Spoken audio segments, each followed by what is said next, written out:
And we are recording.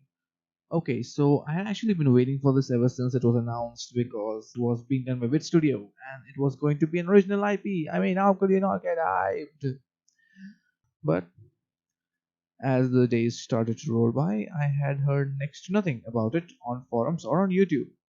I came to know just recently that the series had been released as an ONA on Netflix, around 12 episodes. So, yeah, that was a crude surprise. Thanks, Netflix. And I wanted to talk about this show because it's just not getting the spotlight. And from the first episode that I've seen, it deserves it, man. It's a fucking good show. So yeah, the episode starts off with a main character hanging upside down with a Hollywood sign in LA, screaming. Now this kind of a setting is pretty typical for crime thriller shows. They show us a puzzling scene and then rewind. It helps the audience stay engaged. It is used quite often in these settings, but it works here. It's fine.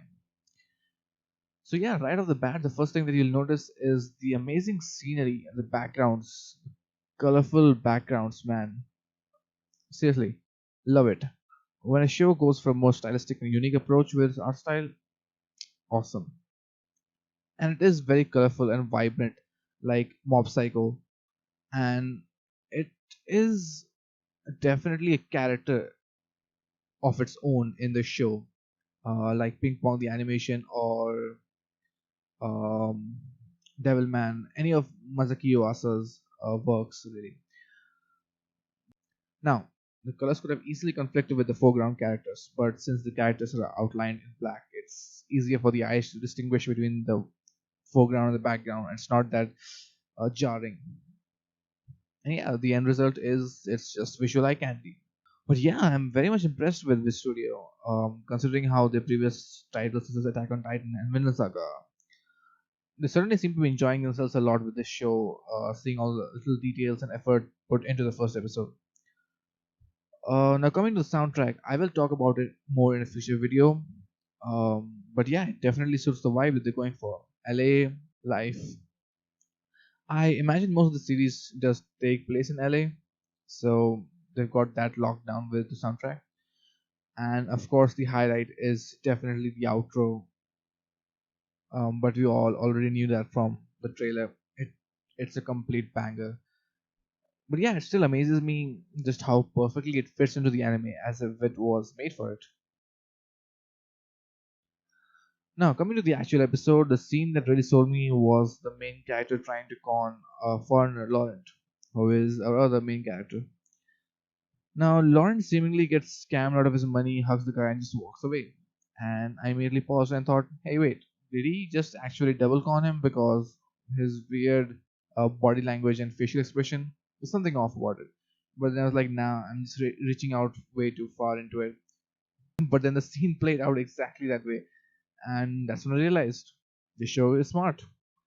And I'm not talking about all the witty stunts it pulls off, but just how easily it lets the audience play detective alongside, trying to figure things out as they happen with all the small clues that hints at. Just like a later scene with Laurent, where he cons that director into buying fake drugs from him. And also, there's this ending scene with the old lady, which I haven't figured out just what happened. But we'll see more of that in the next episode, I'm sure. What I'm talking about is that I just love it when shows don't exposit about how clever the characters are. I mean, just show it. And also when it's not playing that card way too much, like Sherlock, who just makes deductions out of thin air, like pulling a bunny out of a hat. It's just not satisfying. But yeah, the writing and the pacing feels sharp and tight, and that's rare to see in most anime shows. It definitely avoids a lot of anime cliches and tropes, but we'll see about it in later episodes. Now, I won't dive too deep into the characters just yet since it's the first episode, but yeah, so far I very much like the dynamic between the character duo. This episode definitely had its fair share of humor also. The funniest scene for me was the point where the two were stuck in traffic and they're screaming at each other, I believe, in English, and then the episode just freeze framed with a disclaimer stating that the VAs will now be switching to Japanese for the audience's sake. And that's when I realized, oh yeah, there were no subtitles for for all that dialogue. And for that brief time period, I hope the Japanese viewers finally understood the pain that we go through every day of our lives, having to watch the subtitles. Yeah, anyway, I'm going off topic. I want to discuss a few more things, but I'll just include in the next few videos as I watch more of the episodes and form a clearer picture regarding the main plot line. And also, I don't want this video to go on for too long. It's my first upload. So yeah, that's all for now. Hope you liked it, and if you stuck around till the end, thanks for that. I don't know why would you that. I don't know why would you do that. I hope I'll be back to watch and discuss more of this amazing show soon. For now, logging out.